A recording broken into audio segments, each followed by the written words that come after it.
It says preparing to live stream. All right. It is 6:35 p.m. on Wednesday night, and we'll call the meeting to order of the Library Advisory Board. Welcome, everybody. We are fortunate to have Counselor Scott with us tonight, and we also have a new member that we're going to introduce here in just a moment. But first of all, we'll do a quick roll call and introductions. And I think what we're going to do is we'll just start down with the position numbers. So Maggie, you're actually first on that list. If you have your agenda, you can just look down and see what your position number is. But Maggie, if you could introduce yourself and just say briefly why you decided to be on the library board. Sure. Hi, I'm Maggie Gerhard. I live in downtown Sherwood on Main Street, and I am really passionate about all the services that the library offers. I have a young son who's a little pandemic baby, and we've been frequenting the library, and it's an invaluable community resource. So I wanted to see how I could get involved. Wonderful, thank you. And I'm Melanie Dobson, and I am the chair of our Library Advisory Board. And I'm passionate, like Maggie said, about the library, and I'm so grateful for the opportunity to be on the board and have utilized its service since my kids were babies, and now one's at Sherwood High and one is off in the Navy. So we've been utilized it for a while. And then let's see, Randy's not here, and so we'll go to Fritz.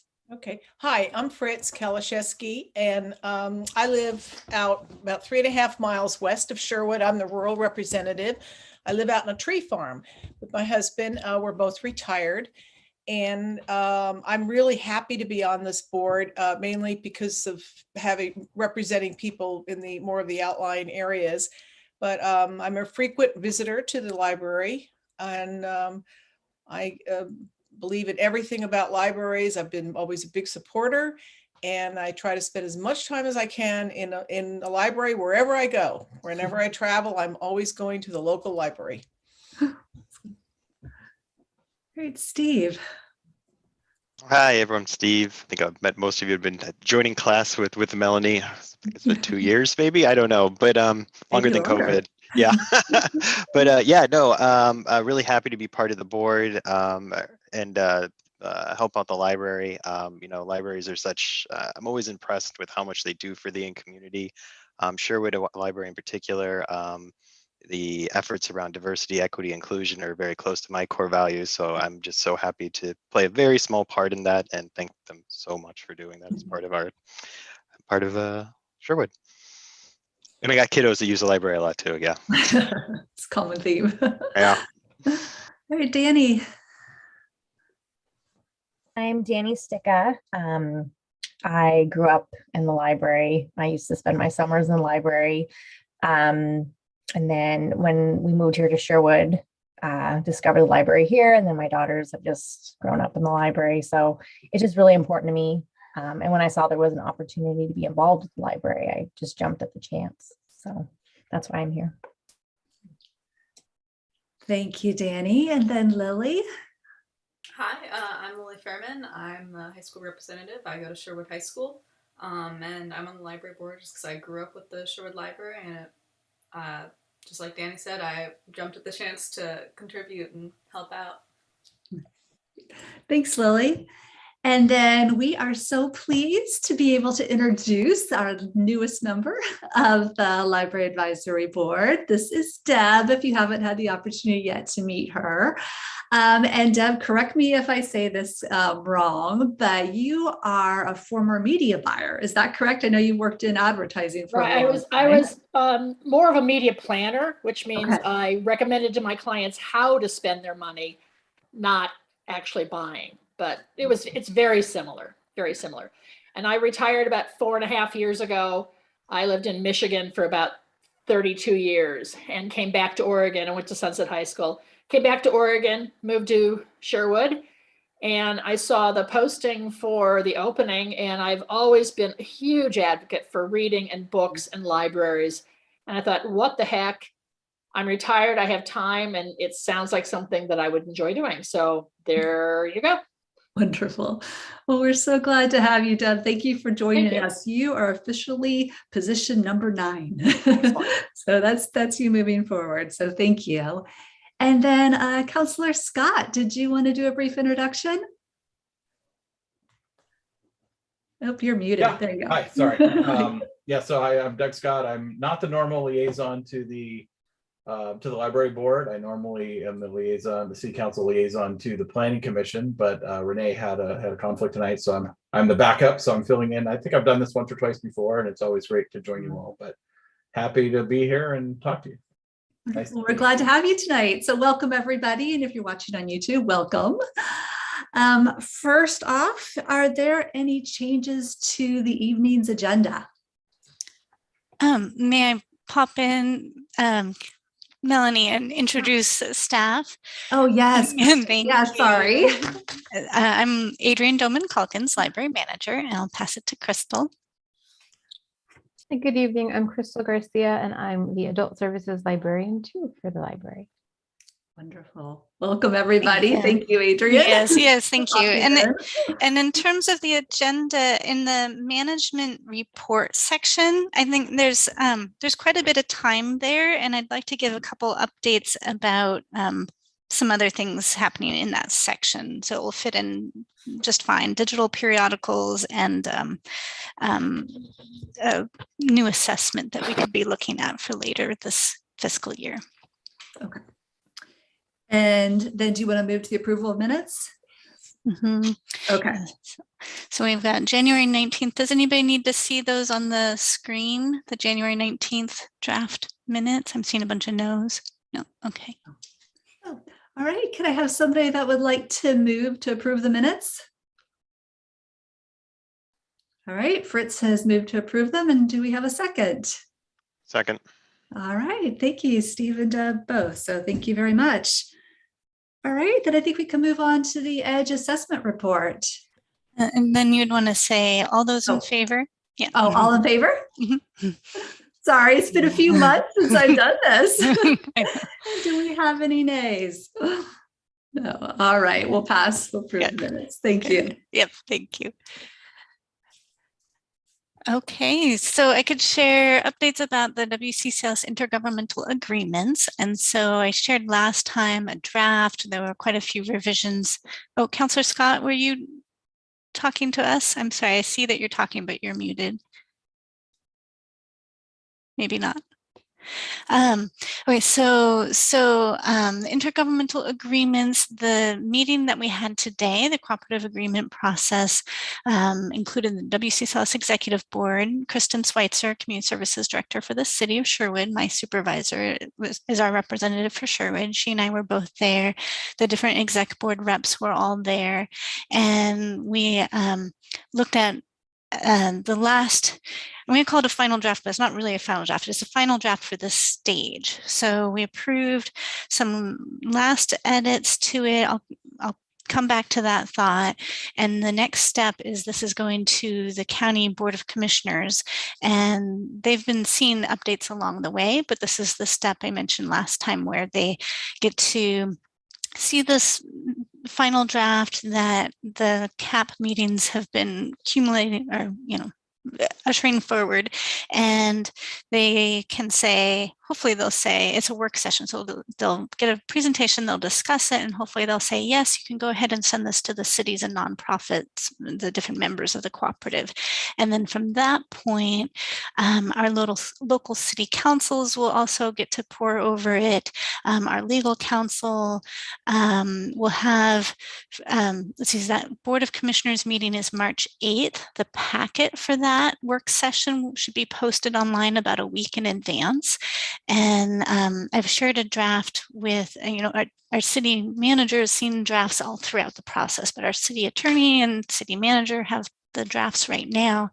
There could be some edits, there could be some edits to the draft that they get presented before it goes to the cities. I don't expect a lot, but there could be. And actually, let me share, I have a timeline here. Let me share my screen here 1 second.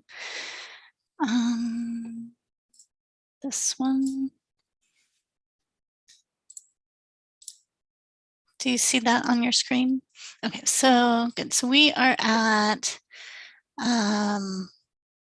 this meeting just happened today, the cooperative agreement process. And then the county legal review is happening.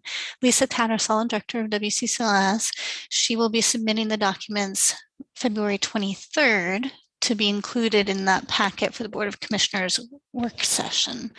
And then Lisa will be presenting at that work session on March 8th. This is, of course, it's all online.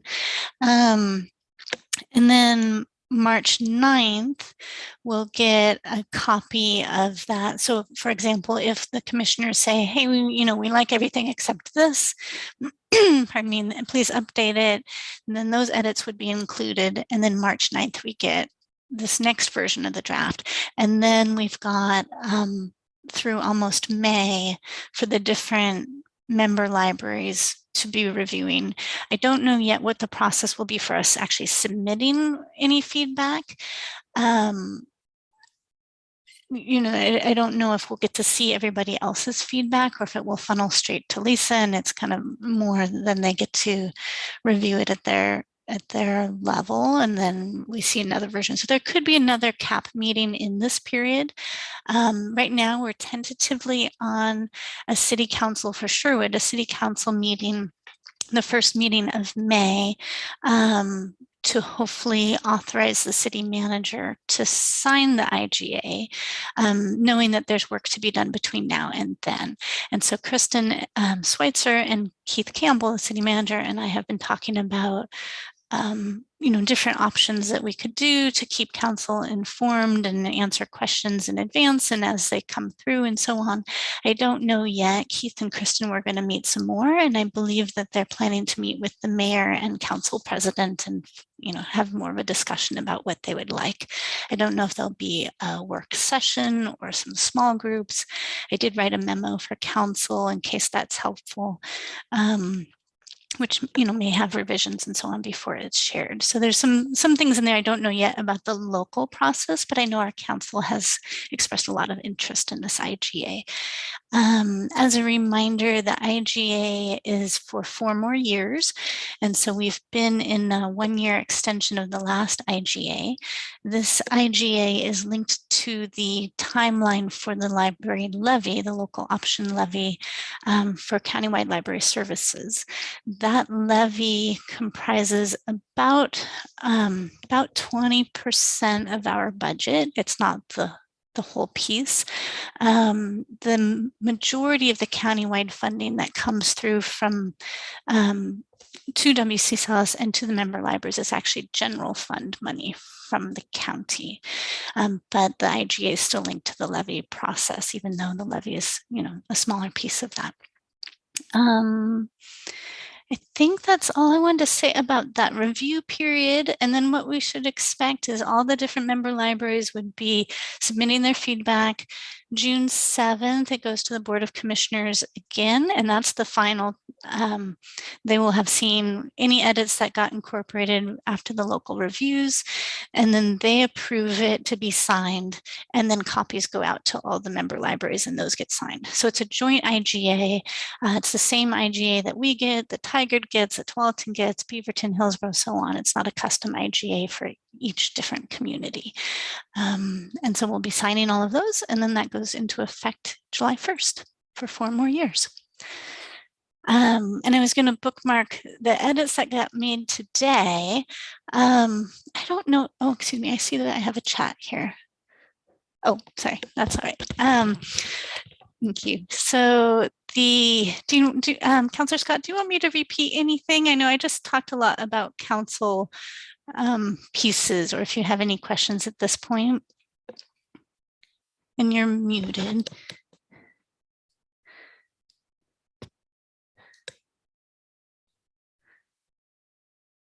Councillor Scott, I don't know if you were asking a question of me, but you're muted. No, okay.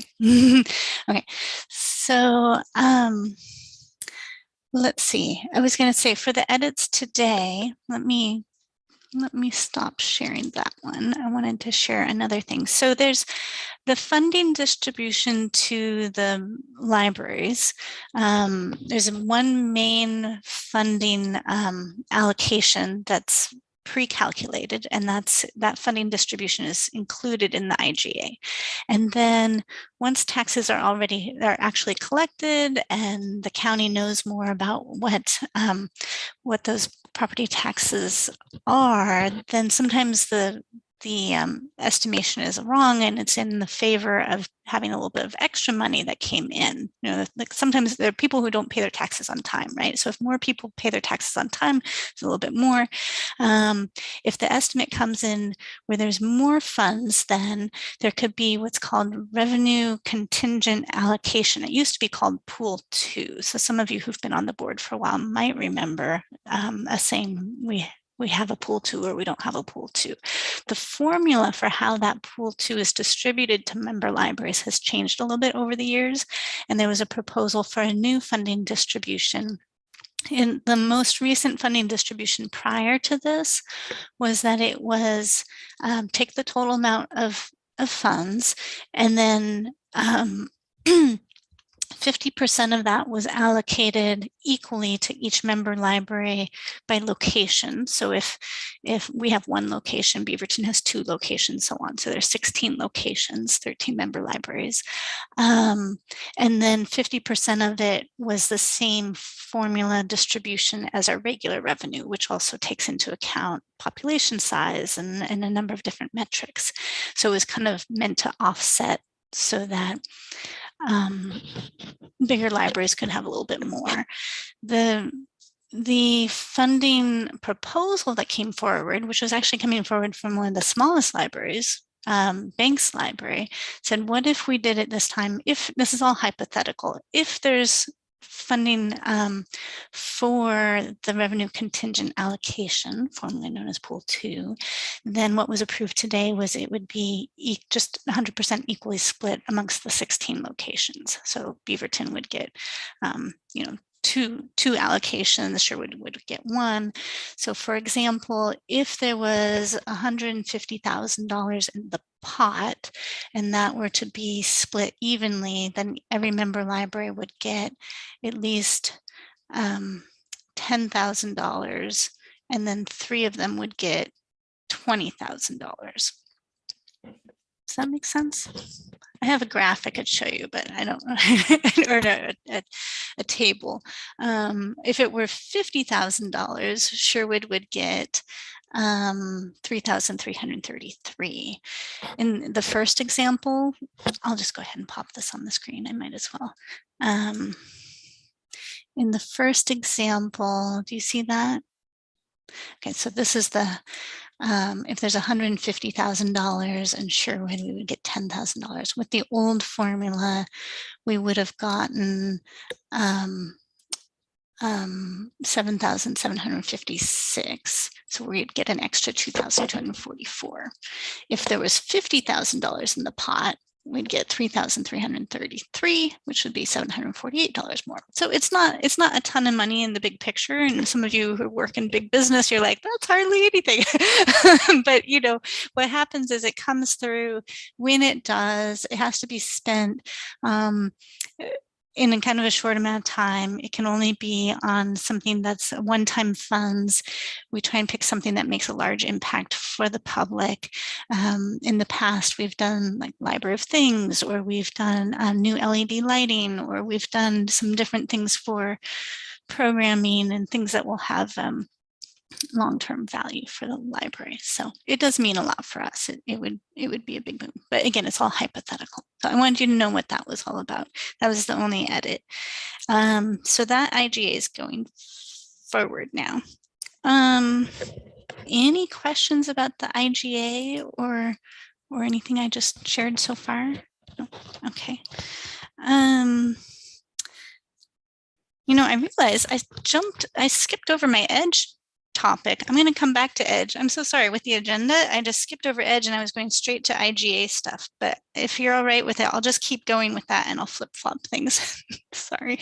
Okay. All right. So budget, I wanted to give an update about that. I think I gave a short update last time. The budget process for the city is moving forward. There was a budget kickoff meeting today.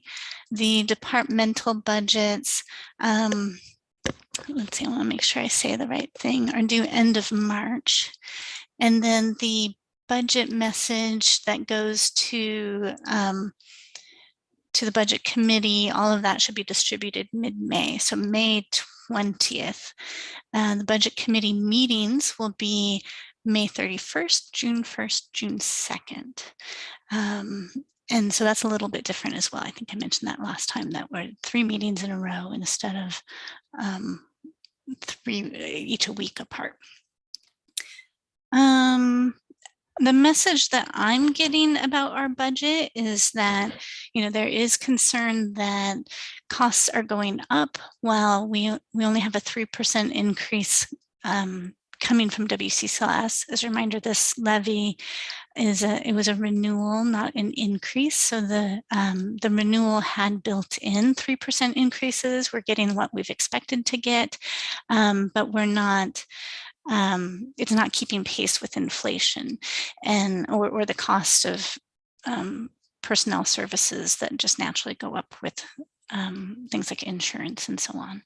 So where I'm looking at trimming a little bit would be in the collection budget. We've been allocating quite a lot of funds for disc formats, for books on CD, music CDs, for all ages. We've got some DVDs and Blu-rays, and none of those are circulating like they did pre-pandemic, even a couple years pre-pandemic. Things have just been taking a really sharp decline.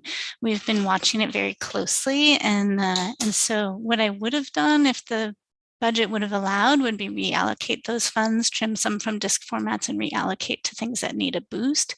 But because I'm getting this message that we need to trim where we can, I'll be trimming some funds from the disc budget out of our audiovisual collections.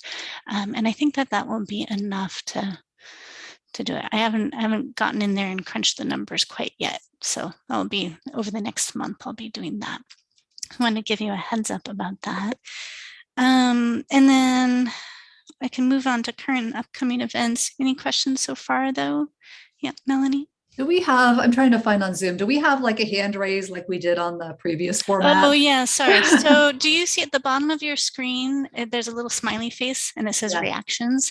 If you click reactions, then you get a number of different choices. So you could do a clap or a thumbs up, but that's where raise hand is as well. Yeah, yeah, or a little party. Okay. Yeah.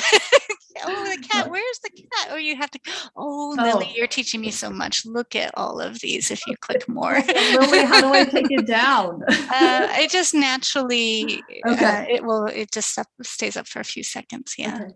Good. Yeah. I did have a question though. I just wasn't sure how to raise my hand. So with the, the 3% increase, the 3% not increase, but the money that you'll be getting, what a percentage are your expenses increasing in the library? Do you have a percentage that you're trying to balance? I don't have that information yet. So the personnel budget is where we see it the most, and that comes down to us from finance. I haven't seen that yet for what they're expecting for this fiscal year. That's where PERS and insurance and all those other costs related to personnel show up. So I don't have those numbers yet. Our buying power will be going down. Ingram, for example, is our main library vendor where we purchase books from. They raise their prices, usually every year. So it kind of depends on the format. I think their prices went up. I don't have that in my head, but they went up probably at least 3%. The other vendors go up, and just like if you go to the grocery store and everything's more expensive, so that, not that we're shopping at the grocery store, but just inflation is real. The average increase for inflation for the West is of the US is 7%. And I don't know that that's true for books necessarily, or, you know, but just costs go up. Yeah, thank you. Yeah, I'll have more information next month. Fritz, did you have a question too? I thought I saw you. Yeah, No? you pretty much answered. I just was curious how much a book costs average. Yeah, I know they're all different. What the cost of books were to the library, and also subscriptions to the magazines, have they gone up much? The magazine subscriptions do go up, but then also every year magazines go out of print, they go out of business, they stop printing. So we've been able to keep that budget the same. We try and add magazines where we can and still have the same number, but usually if you see one go away, it's because, you know, they don't print them anymore. Magazine subscriptions are not a huge piece. I think we have $7,000 allocated for newspapers and magazines for all ages for a year. Good, thank you. Yeah. Okay, so move on. So current and upcoming events. 1 second, let me bring up my other page here.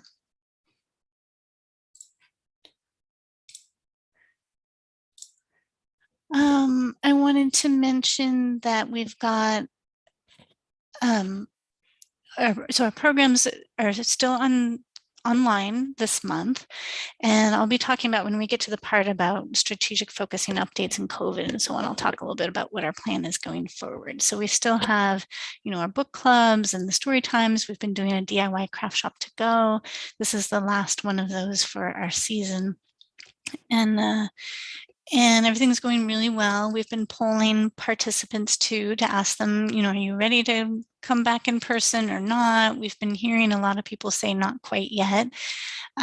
Teen Lab has been in person. That's the volunteer teen program, and they've been really enjoying that and really helping a lot with some prep for programs and crafts and the craft shops to go and that kind of thing. In March, we'll have our 6-word story contest, which Melanie is a judge again. Thank you, author Melanie Dobson. And we have another author who's also a city staff person, and the city manager will be a judge. We're excited about that. This will be our 9th annual 6-word story contest. In some years we've gotten international involvement, and usually we at least get, you know, some out of state. And then we have in April, we'll have National Library Week, and that's when we unveil the winners of the 6-word story contest. Let's see, I wanted to mention, so let me come back to, let's see, the strategic focusing areas. I'm going to share my screen again.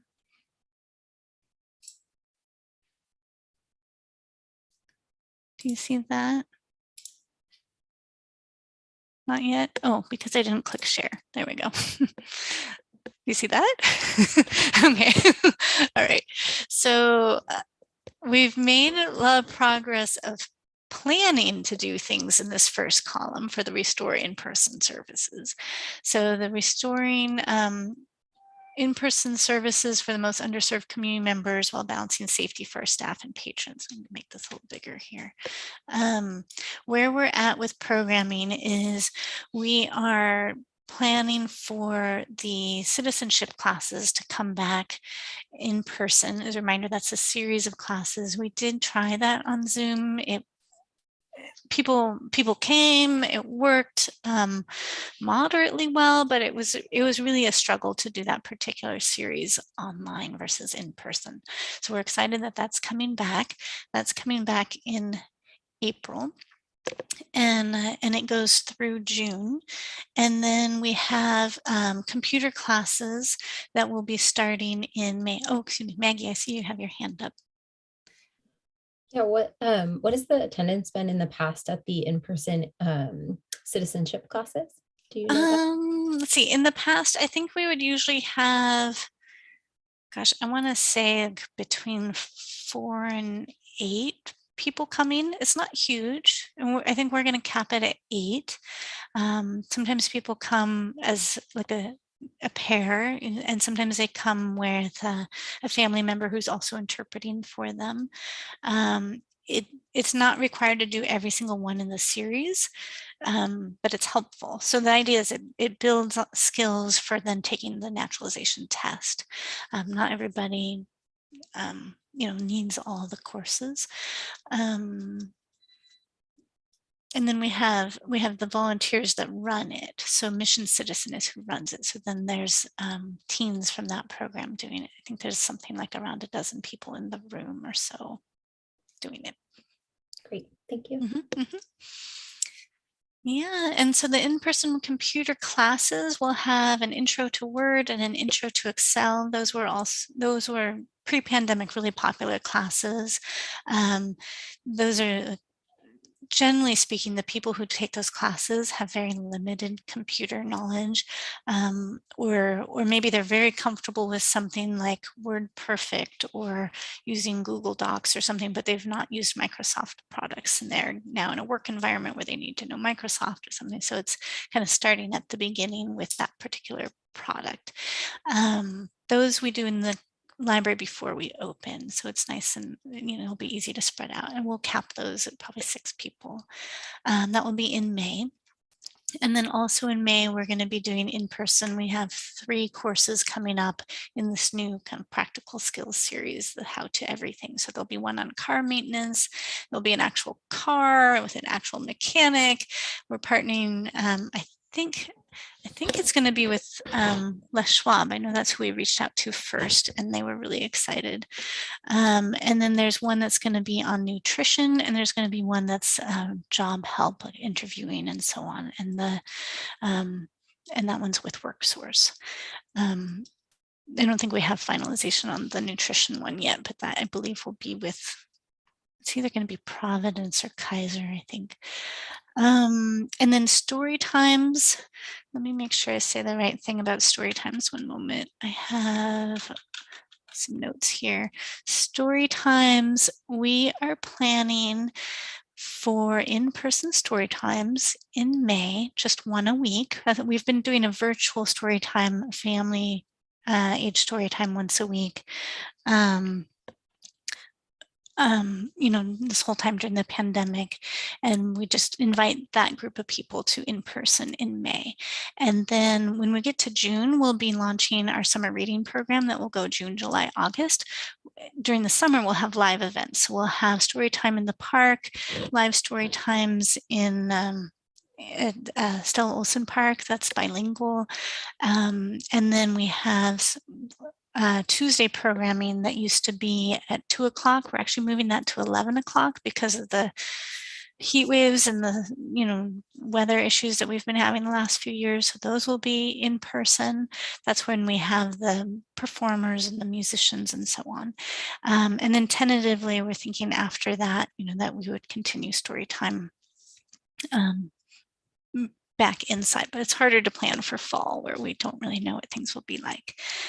And then our book clubs, we've been polling them, but we're thinking March and April would continue virtually. That's based on what they want, but then also we want to bring, there have been some people who haven't been coming all along because they want in person and they're really not comfortable with Zoom. So we know we'll lose a few members when we switch to in person, but we'll gain some back as well, we think. So we're planning May would be our first in-person adult book club, and go forward like that. And I don't have dates yet for the other ages, but we've got 4 other age book clubs all the way down to kindergarten. The others we're going to keep. For computer access, we're still going to do every other computer, so social distancing is in place for now. We're able to keep up with demand so far. If demand outpaces the computers we have, we could look at that again. We're getting a little closer to having some more EDI training on the calendar, but I'm still working through dates and so on. We have Ty Hard and Moore, who we've identified as a trainer that can come, virtually do a session for us. I think that's where we're at. Oh, and then I have some census data. I'll be, I think what I'd like to do is at the next meeting, talk about census data. I haven't shared that yet with our IS group or excuse me, information services, the librarian group. I'd like to talk about it with them first and see, like, how do we interpret it for how we might plan differently, and bring it here and do a little cross-pollination. So you've been asking for that, and we'll have that soon. I think that's it for those updates. Any questions? Adrienne, what is the creative content, the creation station? Is that? Oh, sure. Yeah.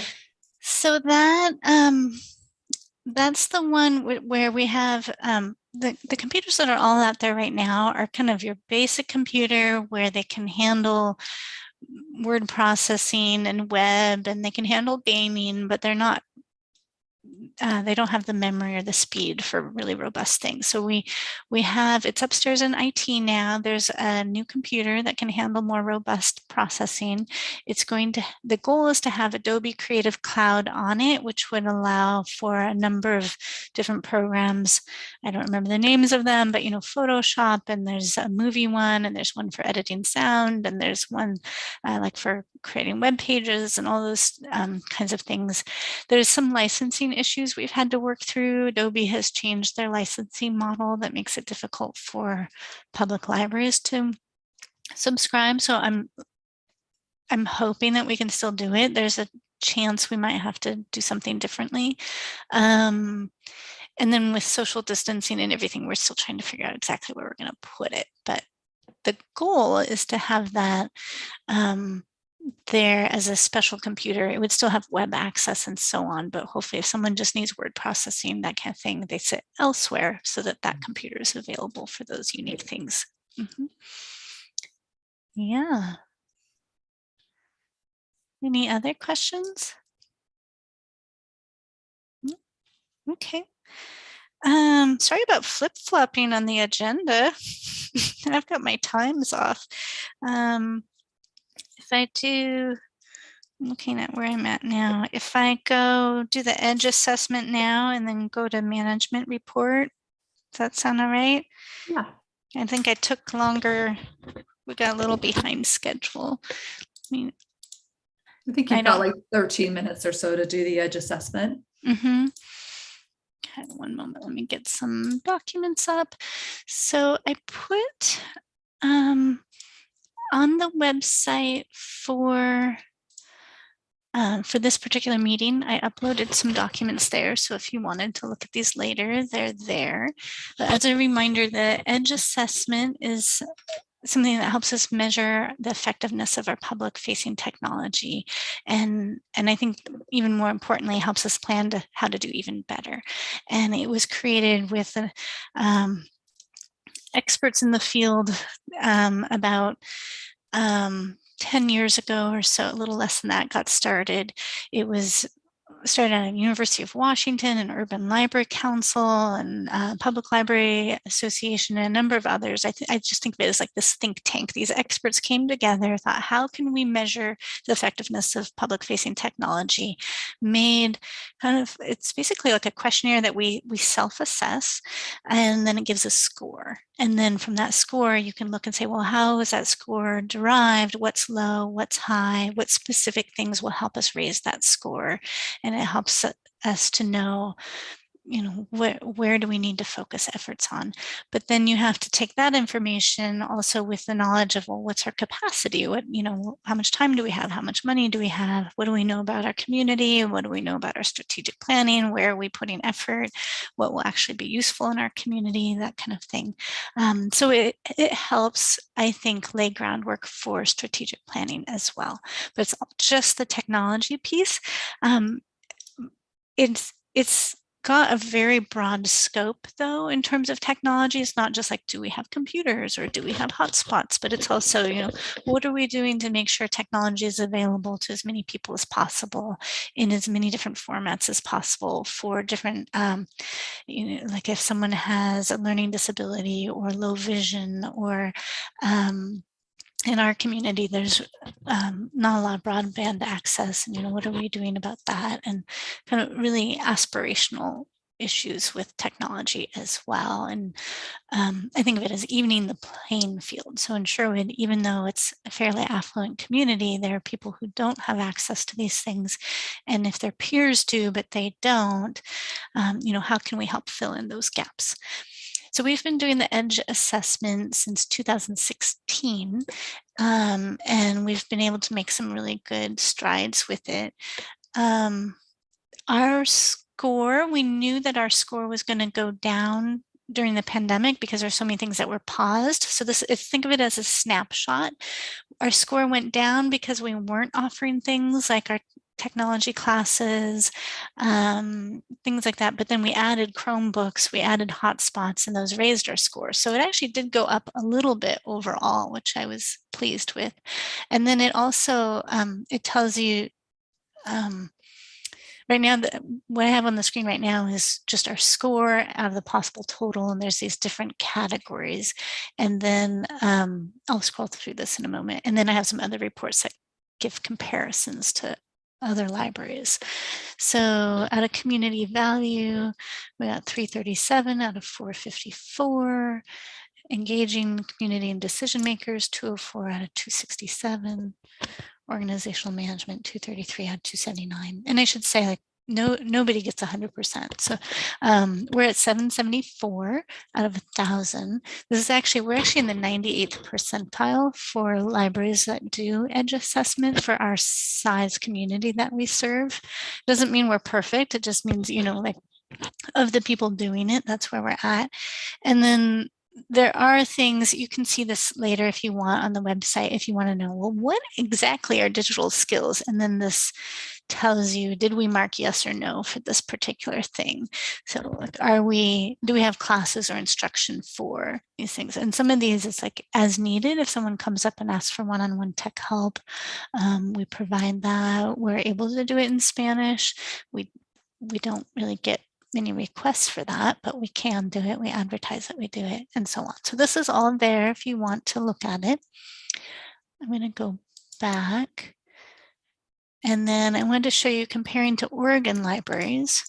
This one's a little, it's the same, but it's got this extra column. So our score was 337. Average Oregon for community value is 202. And then, and I have this one kind of expanded where you can see all the details. So what we'll do, and I should say we, it's like mostly me and Adam Lukowski, who's on staff here. He's programming and technology librarian. Librarian 2. We'll go through this and we are making goals. Pardon me making you dizzy. I wanted to just go down to the bottom. Maybe close your eyes for a second.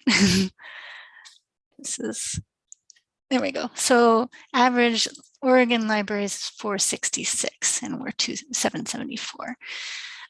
And then you can see, let's see, you can do the same comparisons by budget. So our budget, there's a pretty big budget range. We're at the low end of this particular range. I think it's 1 million to 2.5 million, but it gives better ideas. We're not compared just to like the tiniest libraries with, you know, hardly any budget. And then comparisons to ULC, that's the Urban Library Council. So we're not a member of Urban Library Council. Those are like your big libraries like Multnomah County or Denver or San Francisco, you know, and they're really the leaders in this kind of work. So when you look at the comparisons to ULC members, then we're lower than they are, but it's nice for something aspirational. I wanted to show you this one though, the snapshot is a little prettier. So here's our community at a glance. Percentage of homes without broadband, and I know Fritz, you know this, it's 8.8 because we have so much rural area, and that's lower than the national average. And then we've got our population size, school-age children, percent of population below poverty, unemployed. So these are pretty low compared to national averages. Those are full-time equivalent for staff, our operating revenue. This includes administrative overhead that the city doesn't charge us, but if there was a value to that, that's what that includes, number of computers. And then these are the benchmarks. So when we're looking at those scores, and so on the left here are the ones that we're doing the best in, understanding our community needs, digital skills, tech planning, policies, availability of our technology. Those are our strengths. These are our weaknesses over here on the right, low digital inclusion and relationships with community leaders. And this has gone down too because we haven't been getting out as much and going to community meetings and talking about our services. Civic engagement, also for the same reasons, this is lower. And education, so measuring our online education opportunities. That did go up when we added test proctoring. It's not something we've had a lot of need for. So it's not, these are low. I think in strategic planning, we could decide, do we need those to be higher? Does Sherwood need those to be higher? Maybe they don't need to be at the top, but maybe I think they need to be a little higher. So there's definitely some more room for improvement for us. The EDGE assessment also comes with a number of classes. So Adam and I are enrolled in monthly classes that go for 6 months. We've had, the first one was last month. The next one is tomorrow, actually. And then there's action planning that's at the end. So it's a very robust process, and it's in Oregon, it's provided, the service is provided for free to us through the state library. They pay for our membership in the EDGE. I think I'll leave it at that to try and get us back on time. Are there questions with the EDGE assessment? No? Okay. Okay. Close that. Should I keep going to management report? Yeah, I think so. Okay. Yeah, right on time. Okay. Phew. Well done. Thank you. So let me get up so I have some stats. I didn't, I didn't make like graphs and charts like I did last time. Last time we had 6 months of data that we were looking at for this fiscal year, and I made some charts and so on. Now we're at 7 months into this fiscal year, so I've added in the January column, but I didn't do graphs for this. So it's just more of an ordinary month right now. I'll get this up on the screen. Do you see that? Okay. Alrighty, so January statistics, we've got our checkout circulation is going up still. So we've got 33,000 checkouts. That includes digital for the month of January. That, this time last year we were at 21,000, so it's up 55%. The change from pre-pandemic, which I'm comparing to the fiscal year 2018 to 2019 to have a whole year without a pandemic in it. So we're up 5% from there. And you can see across the board, so the 7 months that we have for this fiscal year, we started off as below pre-pandemic amounts, and then we went up 5%, 6%, 6%, 9%. And I wasn't sure, like, are we going to go to 10? Are we going to go to 12? Well, we're down to 5, but it's still up. Physical checkouts are still slightly below. It did go down a little bit this month compared to the last 3-4 months. We're at negative 10% for physical checkouts, but it's still doing really strong for our overall checkouts. Our digital checkouts went up significantly even compared to this time last year.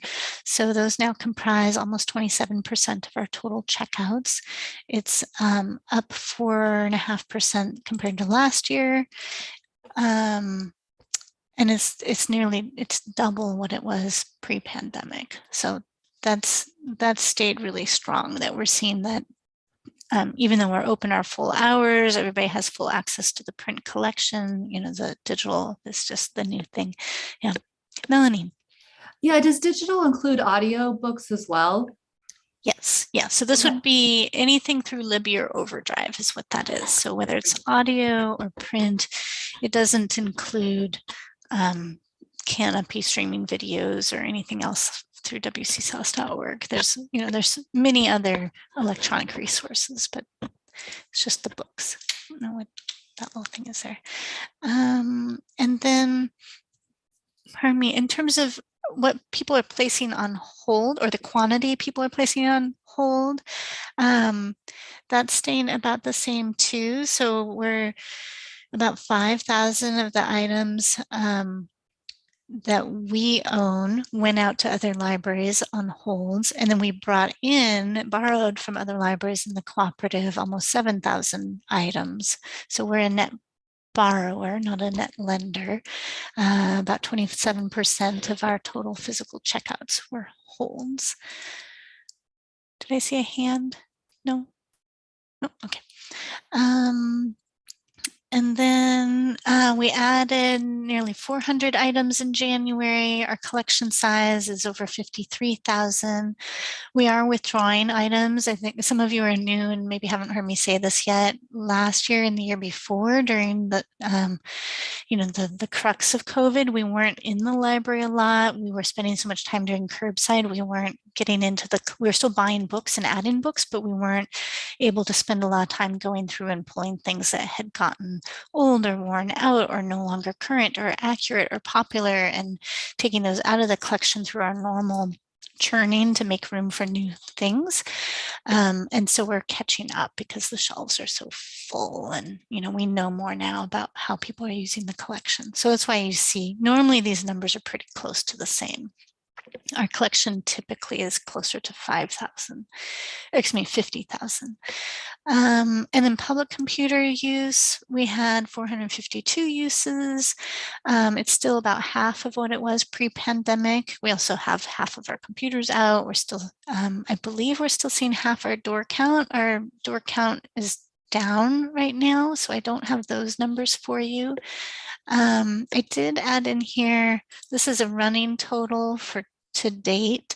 Chromebooks, we've checked out 78 there have been 78 checkouts of our Chromebooks so far this year, and 139 checkouts so far this year of our hotspots.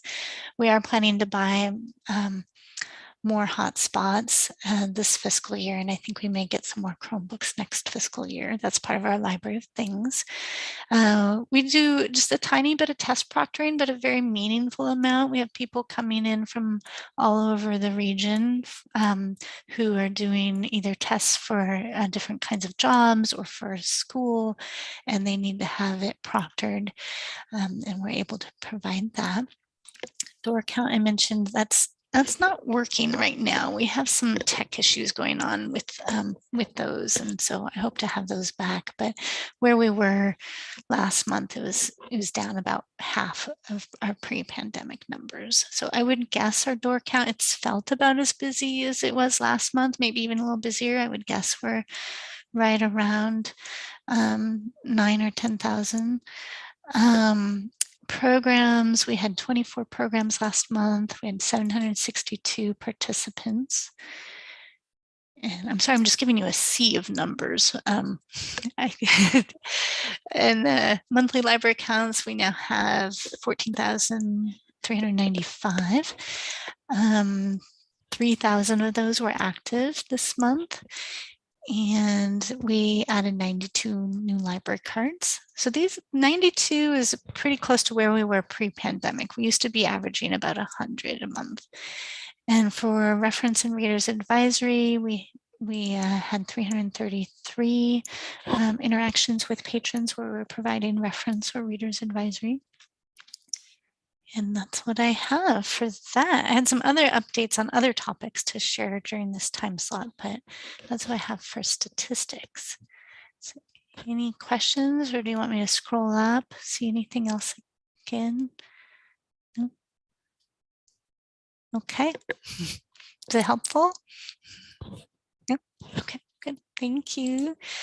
I wanted to share some good news. So I don't know if if you remember, but it seems like in the time I've been here now, it'll be 8 years in July. It's been a perpetual question of when are you getting digital magazines? And the board members over the years have been really curious. When are you going to get digital magazines? And so I'm happy to report that WC Solace is getting really close to offering digital magazines to the public. Yeah, yay! Seeing some clapping. So I wanted to share with you kind of a sneak preview of where we're at with that. Let me get up. So where we're at is WC Sauce has a team of 3 people, 3 librarians who've been reviewing all the available services and weighing pros and cons and, you know, how would they work with the technology requirements that we have and so on. They've narrowed it down to 2 choices, and then they're letting staff across the whole cooperative dig in and test out these 2 choices and go through some tests, literally like get in there and you know, read magazines and use all the settings and compare and contrast and so on and provide feedback. And that will help determine what the choice will be. So the 2 choices are, there's one that's Overdrive Magazines. So it would be available through the Libby app, just like the ebooks and the downloadable audiobooks. And it has some really great strengths. It has more popular choices. Let me actually, I brought up one thing to view, but I think I want to do something else and share my screen here just a second.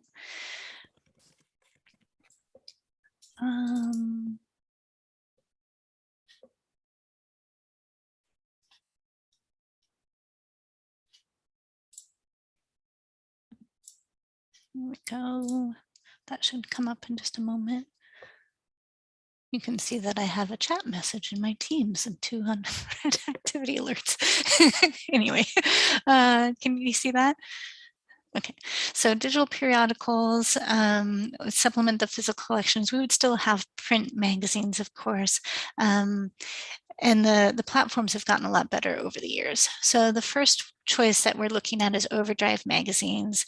It's got things like US Weekly, National Geographic, Good Housekeeping, Vanity Fair, Rolling Stone. They're kind of niche is having the more popular magazines. They do also have over 100 titles in Spanish, Chinese, and other languages.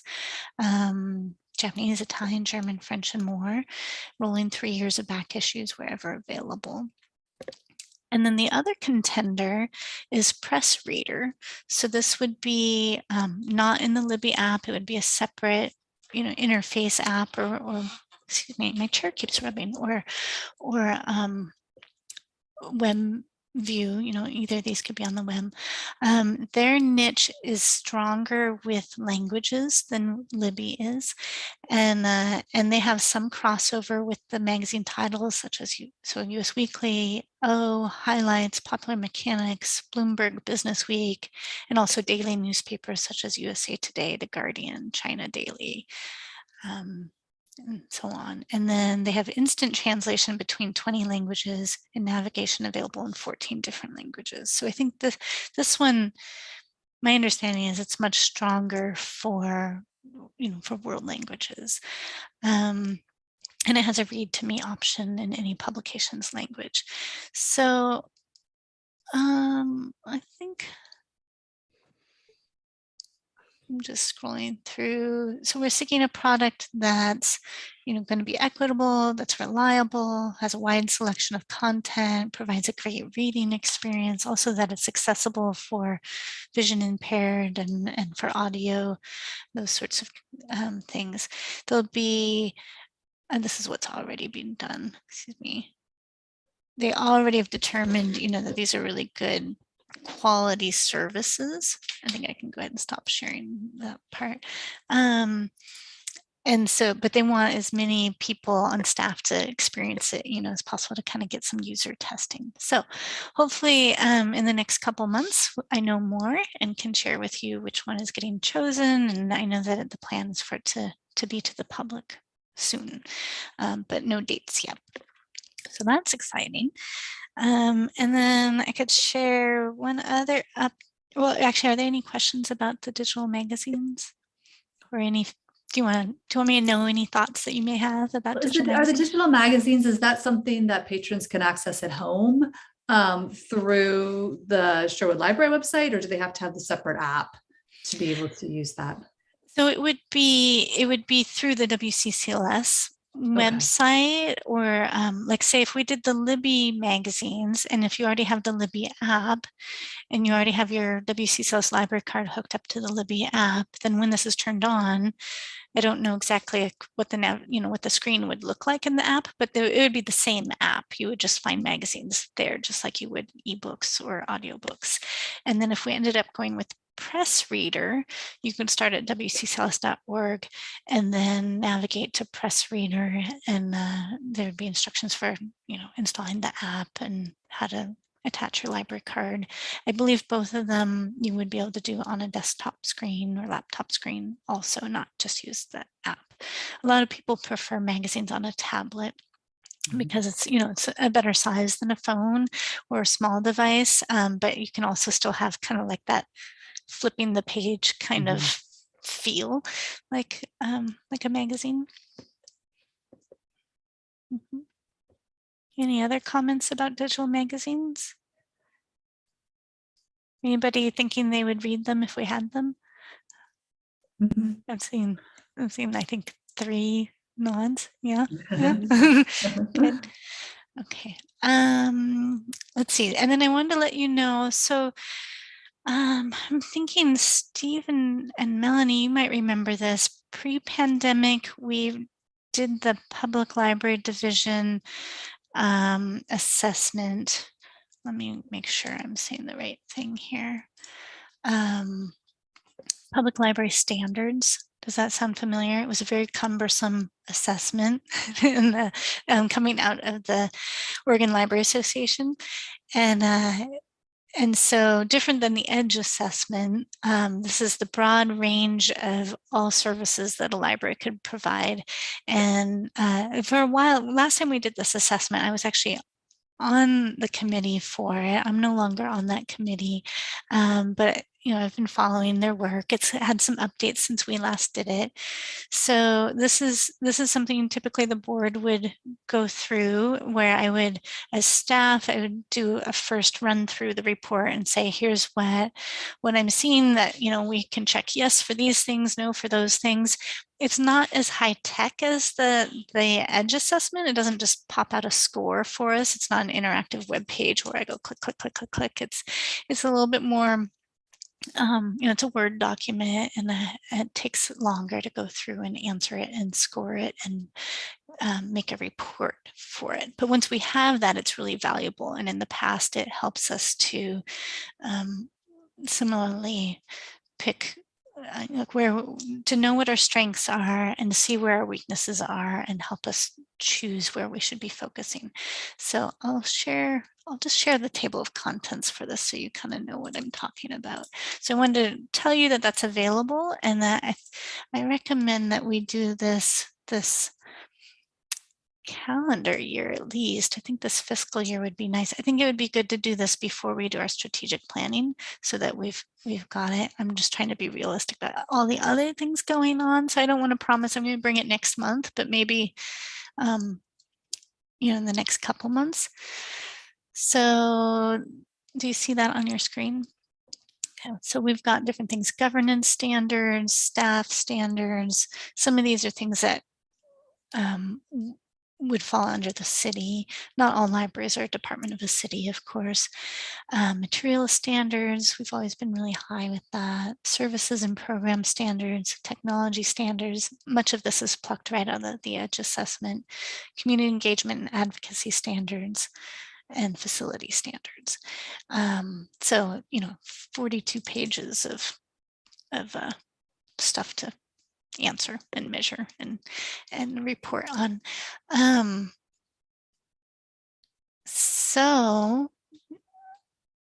Yeah, I just really wanted you to know, like, that's coming down the pike, and when that comes, what I try and do is do the scoring, make a like a 1 or 2 page report off of it, send that to you in advance so that you have a chance to skim through it before a meeting, and then at a meeting we could kind of talk through if you see certain things that you'd like to highlight or recommend, that, or just have a chance to skim it before the meeting. So it would be a little heavier lift to prepare for that meeting. And I think that's all I have. So we're actually ahead of schedule just a few minutes. Does anybody have questions about this? Okay, I'll stop sharing that. I'll hand it back to you, Melanie, for going down the agenda. Okay. All right. Next, we have Councilor Scott for council updates, and then any questions that anyone has. Hi, good evening, everyone. City Council met last night, as we do every 2 weeks. I guess the biggest probably item from that is the 2 items from that. We passed a supplemental budget amendment, which we do about this time every year. About halfway through the fiscal year, we have to pass some budget adjustments that are just based on changing conditions over the course of the year, things we spent money on that we weren't anticipating, or revenue we got that we weren't anticipating. There's a threshold amount that you're allowed, and beyond that you have to pass an amendment. So typically do that every year. It's pretty minor. So those were passed last night.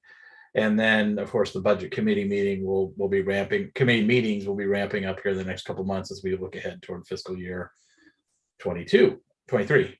And then the other big thing was we passed an ordinance to allow residential chickens in Sherwood. I know that's been a topic of conversation on and off throughout the years. There is an application, a small fee, an application process with the city, and a permit is issued if anyone would like to keep backyard chickens. Of course, you also have to be subject to certain requirements around square footage, and of course, many or most HOAs won't allow them regardless. So you have to check on that as well. But for those of you who want chickens, it's now a possibility with a small fee. Those were the big highlights. We meet again in 2 weeks. As I mentioned before, Planning Commission meets next week to have 3 public hearings. 2 of them are around industrial development off of Oregon Street near the roundabout at Tonkin. 2 properties that are planning or working on developing their properties. So that's good. And then the third one is a proposed apartment complex in the vacant lot between the Planet Fitness and the Ackerley. So that will be a hearing again next Tuesday on all 3 of those items. I think that's all I've got for tonight, but I'm happy to take questions or whatever. I have a burning question. Yes, Melanie. Okay, so I'm not sure which commission this is, but is anyone from the city looking at the intersection where Walmart and Target, the cross street there? It's not the street that should be a street. Yeah, it's crazy. It's come up a number of times. Obviously, as you know, Okay. Originally it didn't have the pedestrian crossing that's there now. Yeah. And after an unfortunate tragedy, that was added. I think I agree. It was bad design from the start. It continues to be a problem. It's going to continue to be a bigger problem.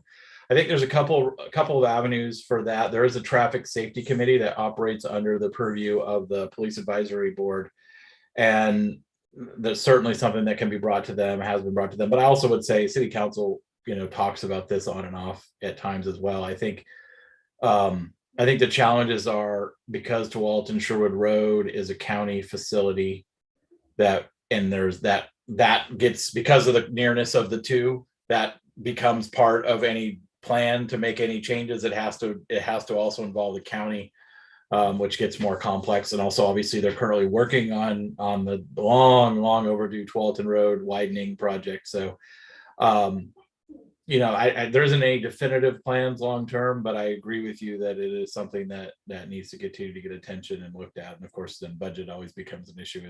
Sure. Even if you were to fix it, how do you fix it? What do you fix it? Putting a light in there is problematic because of it's too close to Tualatin Sherwood Road. I've advocated for a long time that in the short term we should at least close the other entrance that's close to Red Robin, that's really close to Tualatin Sherwood Road, or at least make it a right in, right out only and put a barrier in the middle or something. At least that would do something. It doesn't really solve the major problem at the intersection you're talking about, or not really an intersection. It's 2 parking lots. It's not a road, unfortunately, but it would be something. But yeah, I think I just gonna acknowledge the problem. I don't have any answers for it, but I'll bring it up again. Thank you. I'm glad they're considering it. We've had some close calls there, as I know other people have as well. So thank you for addressing that. Yeah. Any other questions, comments, suggestions? All right. I'm here for the rest of the meeting if you change your mind. All right. Thank you, Councillor Scott. Adrian, do we have any other business or public comment to review?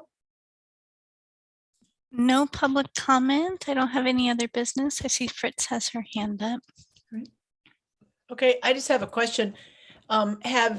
Adrian, have you or any of your staff had any questions from the public, somebody coming in like a patron, asking for any books to be banned?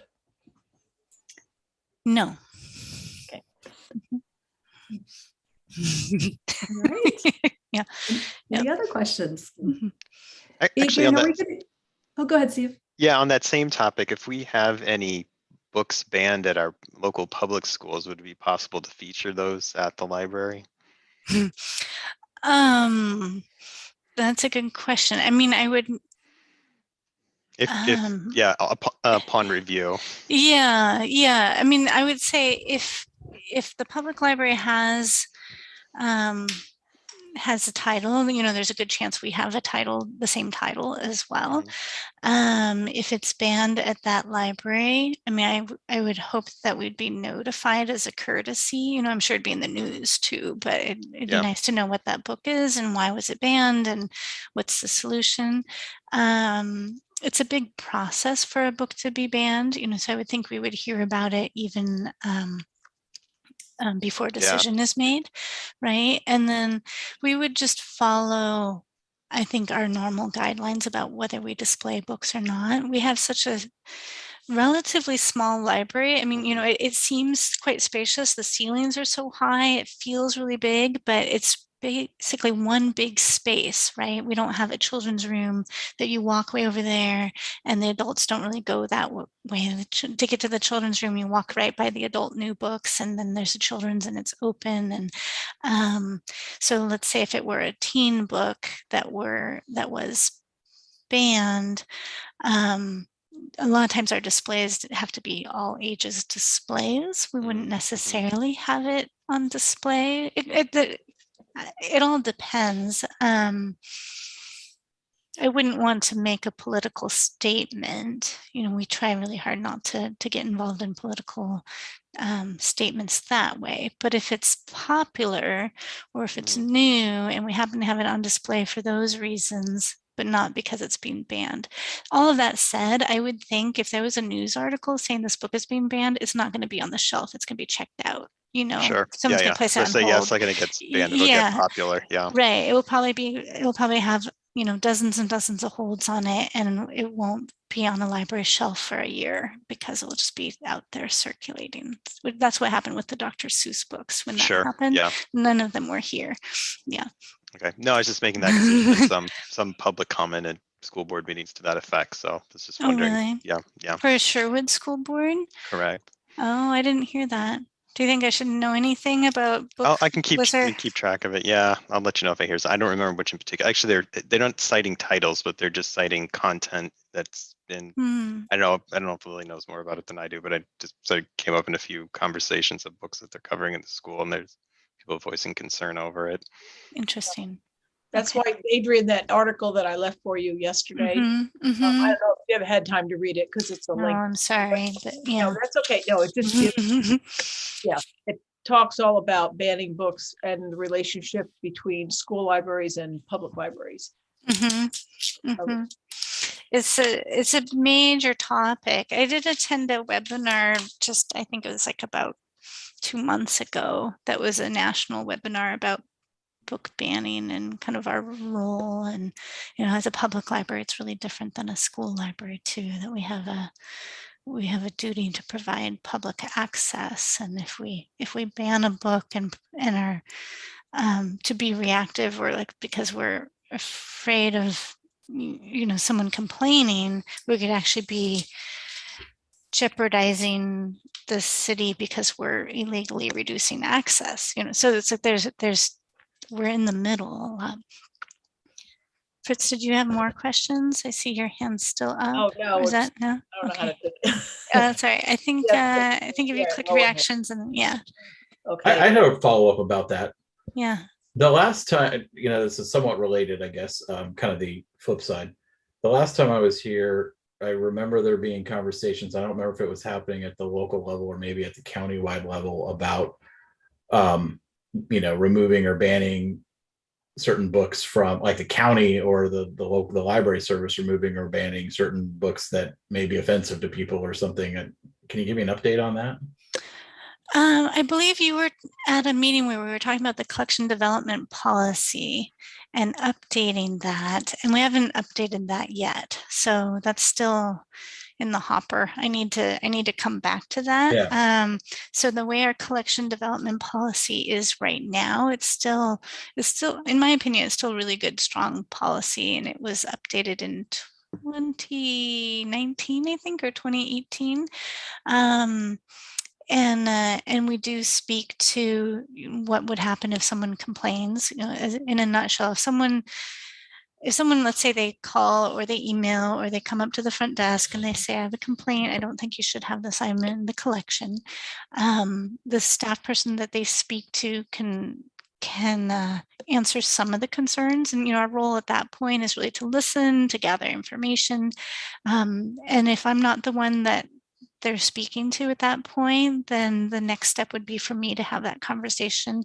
And at that point, it's still just a conversation. So it's like, I want to find out more, what is the nature of the complaint? Why is this particular item, offensive, if that's what it is? And does it have to do with where it was in the library or the age group, the target, or all those things, and just really listen and gather information.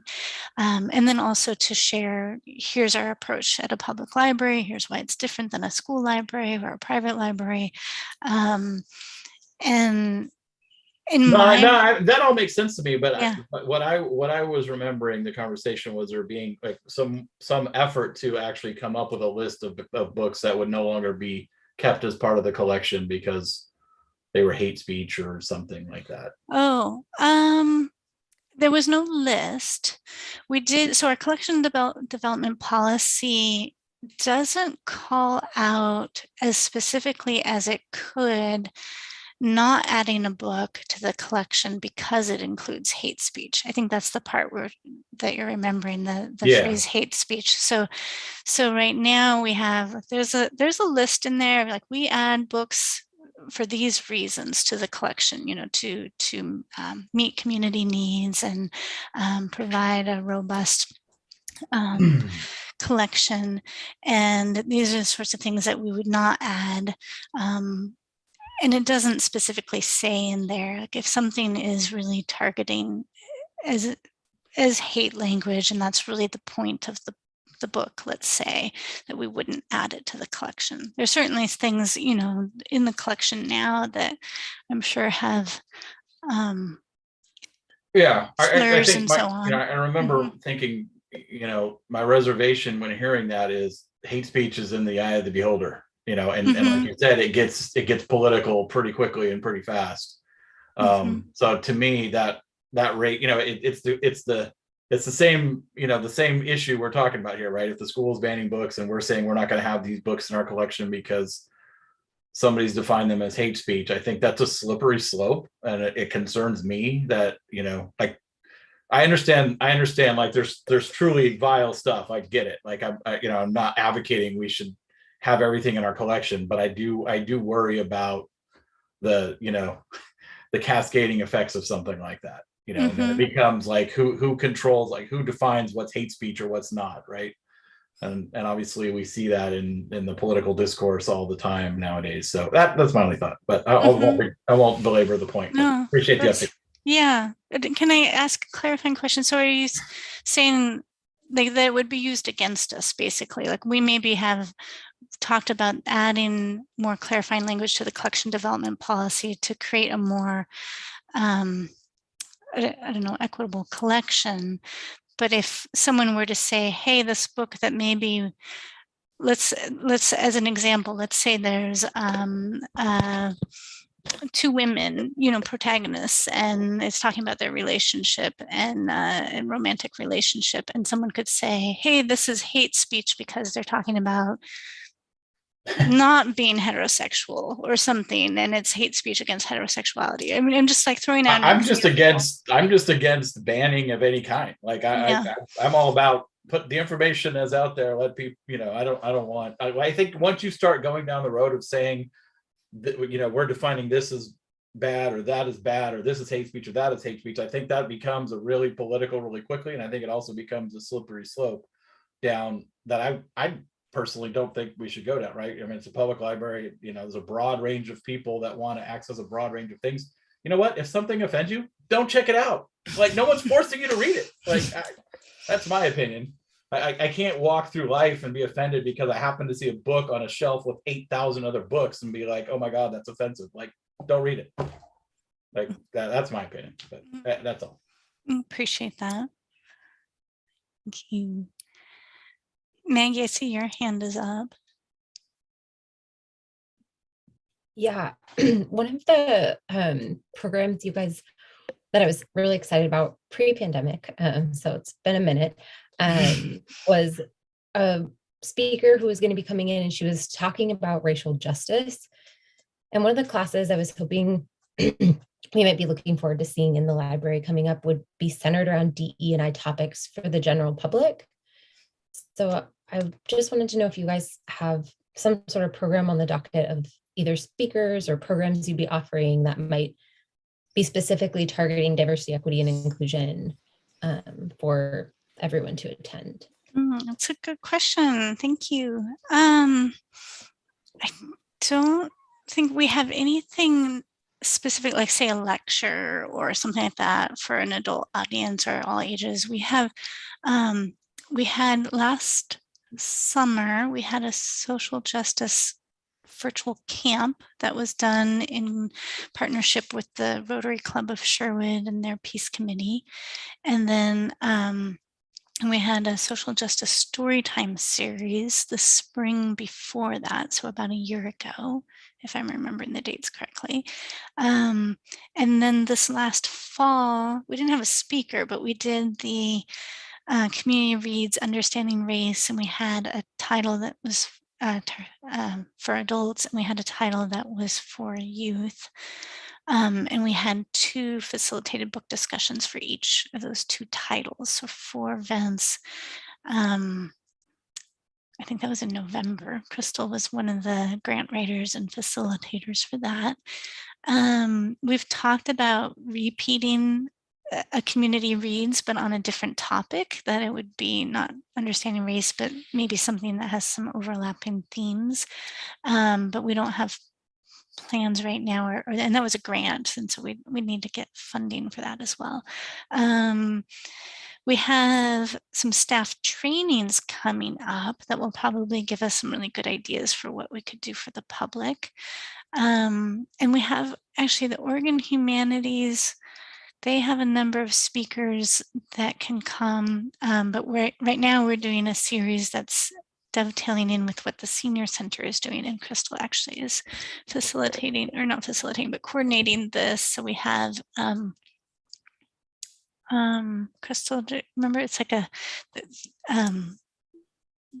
I'm trying to remember the title. Yeah. Talking about death?